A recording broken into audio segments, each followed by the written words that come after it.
Hello, goblins. It's Chris, Eldritch Pipes. It's this week's Pipes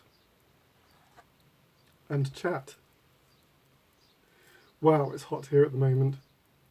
It's just about hit 32 degrees, which is about 90 Fahrenheit. So yeah, it's really, really warm.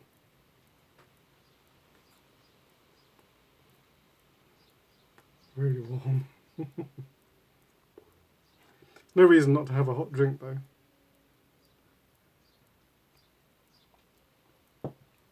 I'm smoking some jarred RDF, which is the only way to have it. Actually, I think Germains have started producing tins of RDF. I haven't got my hands on any. Whenever I get it, it's always packaged loose. And since RDF is one of the harder blends, not impossible, but harder blends to get hold of, I just get it when I can. But I would like to get a tin to cellar, see how it ages. That would be interesting because it's an amazing blend fresh anyway. It probably would crystallise quite well. Stonehaven does, so they're more or less the same thing. Before we get to the pipes, I've been asked once or twice, am I going to produce any more skull tampers? These are the Herbert West reanimated tampers. I haven't done a little batch in quite some time. I did them for fun. They kind of got popular. I did as many as I had skulls for, and that was it. The skull pile isn't made by me. It's made by Damien Hayes, who's a friend of mine who makes. He's a miniature modeler, so he casts and paints these, and I cast them in resin and briar, and turn and polish them. But in order to bother doing any more, I thought I can't just spend time just producing them willy-nilly. I've got too much else to do. But if there's a reasonable amount of interest in them, then maybe I would do another batch. So I think if I had about 20 people interested in getting a tamper, then that would be enough to warrant doing another batch of them. So if you are interested, I might do a post on Instagram as well. But if you're interested, just pop a note in the comment that you're up for one, and that will be good enough.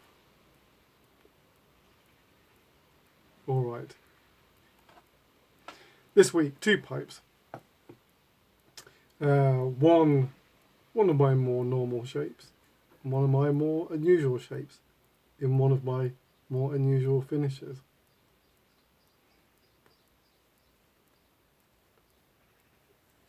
First one is a strawberry. Oh, okay, that's interesting. Right. So, strawberry, but with my jade swirl. This will be part of the vintage swirl set. Now, the reason I said that's interesting is because on my phone, this colour does not come out properly. It comes out, it's rather weird, it's hard to describe, but it does not render the green true. It doesn't render the green true. It comes out looking like a different kind of green. But I was expecting to have the same here, but actually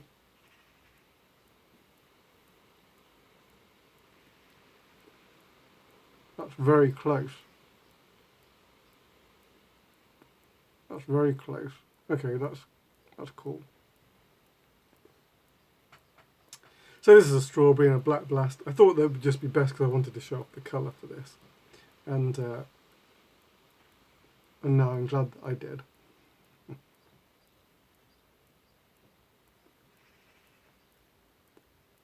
Quite a nice blast, but the grain is admittedly at a funny angle on this one. Just because of the shape of the briar. I like to angle it so that the plateau is here and the centre of the block would be down here somewhere. So the grain flows with the shape.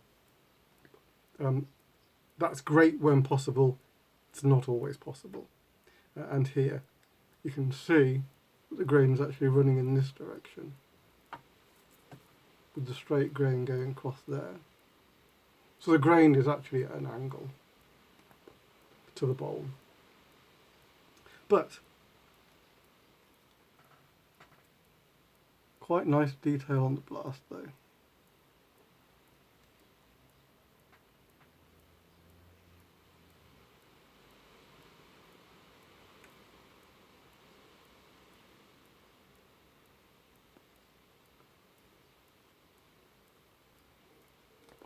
Of all the vintage colours, the green, this jade green, is probably the clearest of them.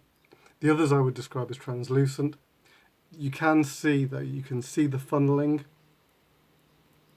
inside. So it's generally translucent, but where the swirl is, but where it's only green, it becomes clear, I would say.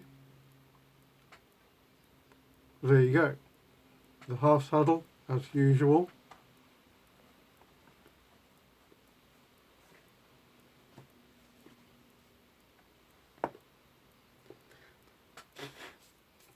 Covered in ash. So yes, that was the first one. Wow, I was just contacted the other day by a fellow, Ken Wong, who's a pipe dealer in China. So looks like I'll be selling pipes in China now. So that's pretty exciting. I did say I haven't got any pipes for a while. So hopefully you'll be patient. And he said, yeah, it's fine. So later in the year, I'll get some pipes to him. And that'll be interesting. See how they go in China. Yeah, I was puffing ash there. I was going to smoke in a bigger pipe actually, because normally I found that RDF works better in a bigger chamber, and the chamber on the acorn is necessarily small and conical. But then I went around looking for which pipe I'd like to smoke, and in the end I settled back on the acorn again. Alright.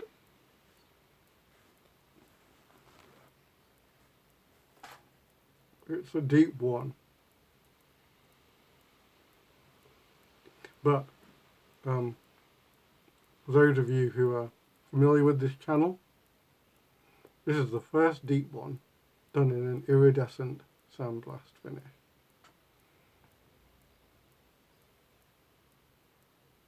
Wow, look at it go.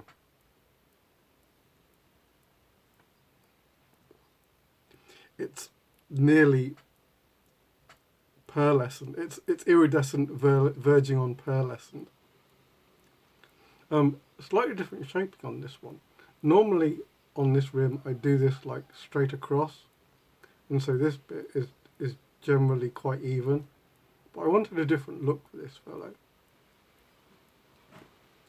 and so I sort of ate down into the shape in order to give this part a more organic feel.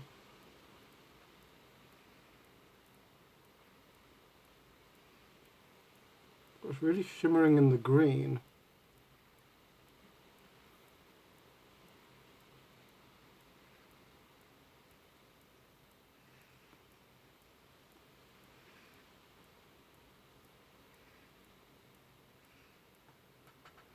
A little bit of plateau on the shank end.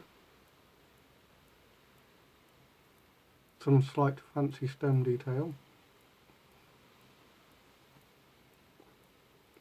If there was any doubt, that is a mother of pearl stem. So that is the same pigment in the stem as on the pipe.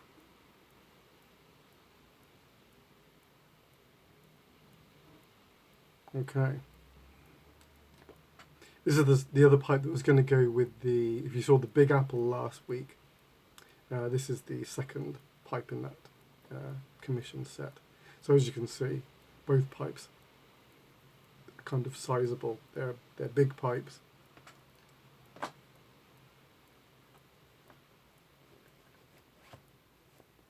They're kind of nice. Because I make quite a lot of slender men. And quite a few acorns. I spend quite a lot of time trying to detail delicate pipes, so it's nice being able to go big and bold every now and then. It's nice. Alright, I think we're about done for this week.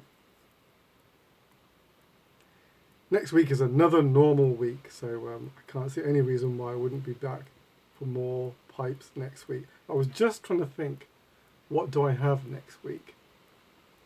Do I have any special ones? Not sure. Can't remember off the top of my head. Alright, that'll do for this week. So, until next week's episode, take it very easy. Your loyal pipe maker.